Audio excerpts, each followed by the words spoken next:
Hello and welcome to another Mastery Path Connections interview. I'm Debra Sofia Magdalene and I'm delighted that Kate Gold has agreed to come and talk to me today about her nomad lifestyle. So welcome, Kate.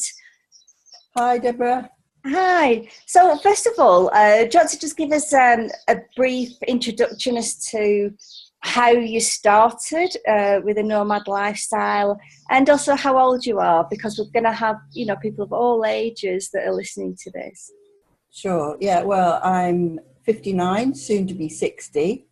And in 2012, basically, I was led by internet romance initially to France. When the romance bit didn't work out so well, I decided to stay on in France. And so that's how I got there. I didn't really have a plan, let's say, but things developed from there. And so are you in France now? Is that what we're talking from? No, I am working in the UK, and that is how my semi-nomadic lifestyle has been working on and off for about 4 or 5 years. You want to tell us a little bit about that, because like a lot of people move from the UK to other countries and you've done it the other way around. So you've gone to France and then you're working in the UK. So just explain about how you created an income whilst you're in France. Well, whilst I was in France, initially, I spent 2 years working on a small holding. So I was responsible for house sitting, looking after a huge veg garden and learning to look after sheep. And that was a kind of live-in job, as it were. So I got a small amount of money and then had my board and lodgings, as it were. After that, when I became more independent, I was doing mainly house sitting, pet sitting, and also helping a friend with her cattery. So that was all in France, whilst I was working in France. And did you get paid for those roles, Kate? Sorry? Did you get paid for those roles? Yes, that was all paid roles. Yeah. Yes. Lovely. But what happened was I wasn't really quite earning enough, or it was always just about. And that's when I started doing my semi-nomadic lifestyle of, I was signed up with a care agency working with the elderly here in the UK. So I would come over and work for 2 weeks or 3 weeks, whiz round and see a few family, and then go back to France with all my hard-earned money and see how long it would last, which was usually between a month and 2 months. Okay. So you sort of, flitted between the two and came back to the UK as and when you ran out of money. Pretty much like that, yes. I think, how much is in the bank? Better book some work in. Yeah. And did you do that through an agency? Yes.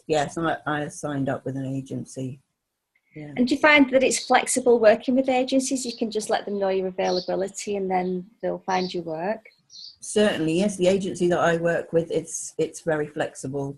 You can book, if it suits you, to book work in advance and have set amounts of time, or if you wanted to work for 3 months to earn enough money for a particular large amount, you can do that.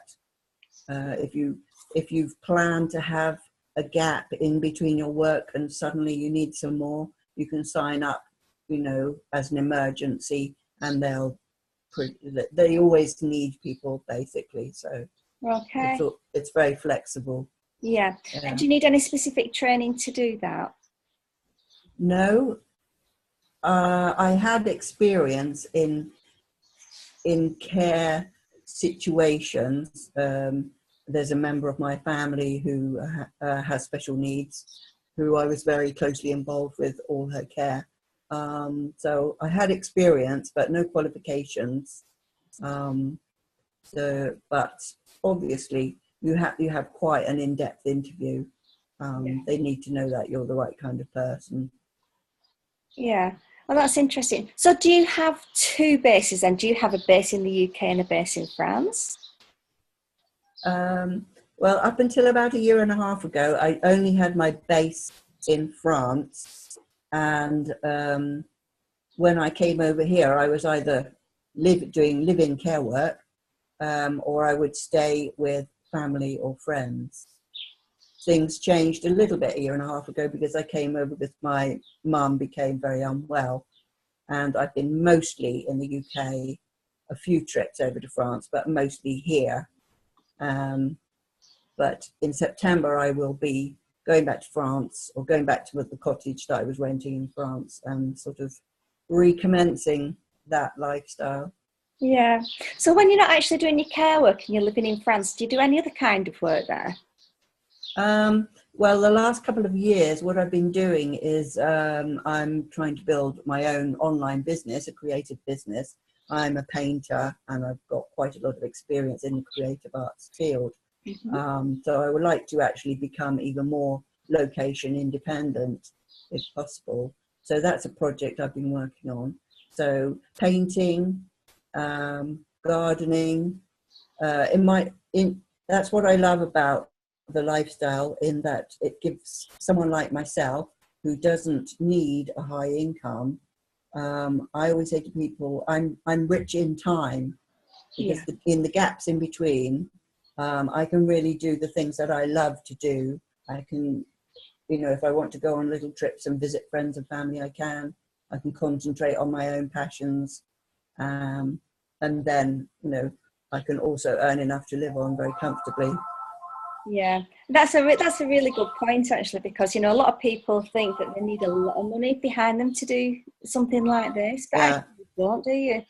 No, not really. No, I have never, even when I've needed extra work, even when I've been in France, I can usually find perhaps somebody who's got a market garden, and they're looking for someone just for a few weeks whilst they need to get all their plants pricked out or potted on or whatever it is. I think it's always possible to find as much work as you need, or that's what I've always found. Yeah. If you don't mind having a go at lots of different things. Yeah. What would you say one of the major challenges is that you've experienced about having this lifestyle, and also how have you overcome it? I think the biggest challenge for me has been, after a while, the novelty wears off budget airlines. And so what started out as being quite fun and quite exciting, yes. But the way I've overcome that is really by, I think, initiating more conversations with people, so making it more fun. And also being, you thinking of ways of using that time, of saying, right, okay, I've got an hour and 20 minutes on the plane. Perhaps I could play around with some ideas for my business, or, perhaps I can even just think I could meditate for 20 minutes because if the person next to is not chatty. So I think I've got more creative about it. When I felt, okay, I've got to do this again, and I say, right, okay, well, let's see who we can strike up a conversation with. And if that doesn't work, then there's other constructive ways of using it with the time. Great. Yeah. And on the flip side of that, what would you say one of the highlights of having this lifestyle is? I think, as I've mentioned, for me, it's mainly having the spans of time in between working. I love that sense of freedom and flexibility that it gives me. Yeah. How long do you think you'll be in France for? Can you see yourself ever leaving there? I don't think I know the answer to that. I have grown up children and grandchildren in the UK, and that's often a pull, sometimes from myself and sometimes from them. And when my younger children start to have their families, then perhaps I might want to spend a little bit more time in the UK. But I feel that I want to explore more of Europe even. I quite fancy having a go at living in Italy. So perhaps in a few years' time, I will set up a different situation, learn a different language, and see how things go there. So if you do that, what will you do with all the things that you've got in the house in France? In France, I don't really have that much, because when I went there, I downsized from a 3-bedroom family home to what I could fit in a transit van. So a lot of things were got rid of, and I've accumulated a little more things, like another set of gardening tools and what have you. Books I'm a sucker for, but there's nothing really. I don't own any furniture, for example. Mostly it's art stuff. canvases and art stuff. That's what I'm a sucker for. Well, that's your passion, isn't it? So you've got to do that around. Yes. Yeah. So have you got any top tips for ladies that are thinking of having a nomad lifestyle? What are Kate's top tips? I think if you're going to do something similar to me and traveling on a regular basis, it's really good to travel. This is a fairly obvious one, I suppose, but it is really good to travel as light as you can, and even not have baggage in the hold. Get a reasonable rucksack, and so when you get off the plane, you can just walk through. I found that really good, because to begin with, I was having a bag in the hold as well, and then I was taking too much. I was taking more than I needed, really. Yeah. So that would be one tip. And I think also don't just never underestimate yourself. We are always much more inventive and resourceful than we think we are. And even if you're not quite sure how something's going to work out, if you want to give it a go, you can usually find a way. So yes, I think it's really important to say, I'm a resourceful, intelligent person, and even if I'm not quite sure how that works out with that, I'll find a way, or I'll get some help. Yeah, and that comes with a certain mindset, doesn't it? About having a positive mindset, and yes, that that you'll always be looked after. That's right. I think it is. You learn to trust in yourself and also other folk and the universe, or whichever word you might use for that. I think it does. You develop much greater trust. Yeah, yes. I think one of the other things that I've learnt as well is to ask for help if you need it, and that can be a biggie. I know it was really difficult for me to do at first.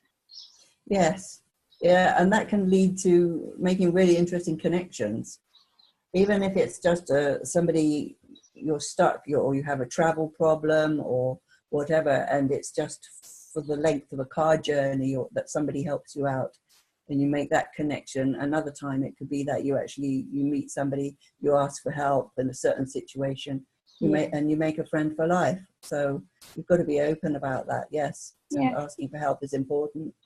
Which part of France are you living in? It's near a small town called Rochechouart. It's on the Limousin-Charente border, which is in the middle, slightly to the southwest. Okay, lovely. And the biggest town of the region is Limoges, which some people know because it's quite famous for its porcelain. Yeah. So sometimes people have heard of Limoges. Fabulous. Kate, if people want to connect with you, how can they do that? Do you have a website or a Facebook page? I do. I have a website, and that is www.creativeguide.co.uk. I also have a Facebook page. Guide, was that? Creative Guide, yes. Yeah. .co.uk. And a Facebook page, which is www.facebook.com/painting-as-power. That's wonderful. Have you done those paintings behind you? No, I am actually in my client's house, so I don't have my paintings with me at the moment. Yeah. But if anybody is curious and interested, they'll find plenty of my paintings on both my website and my Facebook page. I'm going to head over there now and have a look. Oh, lovely. Well, I hope you see something you enjoy. Thank you. And thank you for your time in talking to us, and hopefully inspiring other ladies and giving them another aspect on how you can create an income whilst you're sort of semi-location independent. It's been my pleasure, Deborah. Yeah, and I hope that perhaps something I'd said inspires or encourages somebody along the way. Lovely. Thank you so much, Kate. Okay. Bye-bye. Bye.